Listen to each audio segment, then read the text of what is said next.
ഈ ലോകത്തെ എല്ലാ മനുഷ്യന്മാരും ഭയങ്കര സെൽഫ് സെന്റേർഡ് ആണ്.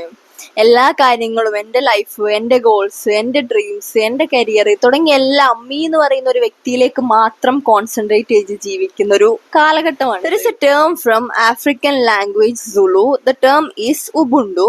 And ഉബുണ്ടുവിന്റെ കറക്റ്റ് ആയിട്ടുള്ള മീനിങ് മനസ്സിലാവാൻ വേണ്ടിയിട്ട് ഞാൻ ഒരു സ്റ്റോറി പറയാം. ഒരു ടീച്ചർ ഒരുപാട് കുട്ടികളെ വിളിച്ചു വരുത്താണ് ആൻഡ് അവർക്കൊരു ടാസ്ക് കൊടുക്കുകയാണ്.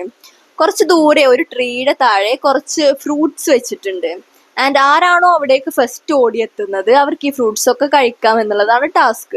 ഈ കുട്ടികളെല്ലാവരും ഒരുമിച്ച് നിൽക്കുകയാണ്. ഇവരെല്ലാവരും അവരുടെ കൈകൾ കോർത്ത് പിടിച്ചിട്ട് ഒരുമിച്ച് ഓടാൻ വേണ്ടിയിട്ട് തുടങ്ങുകയാണ്. ആൻഡ് അങ്ങനെ ഈ ഒരു ട്രീയുടെ അടുത്ത് ഇവരെല്ലാവരും ഒരുമിച്ചെത്തുകയും തുടർന്ന് ഇവരെല്ലാവരും ഈ ഫ്രൂട്ട്സ് ഷെയർ ചെയ്ത് കഴിക്കുകയും ചെയ്യുന്നു. ഇത് കണ്ട ടീച്ചർ ഭയങ്കര സർപ്രൈസ്ഡ് ആവും. ടീച്ചർ ഈ കുട്ടികളോട് ചോദിക്കുന്നുണ്ട്, നിങ്ങൾക്ക് ഫ്രീ ആയിട്ട് ഒരാൾക്ക് സ്പീഡിൽ ഓടിയാൽ പോരെയെന്നോ, എന്നാൽ ഈ ഫ്രൂട്ട്സ് എല്ലാം നിങ്ങൾക്ക് എടുക്കാനല്ലോ.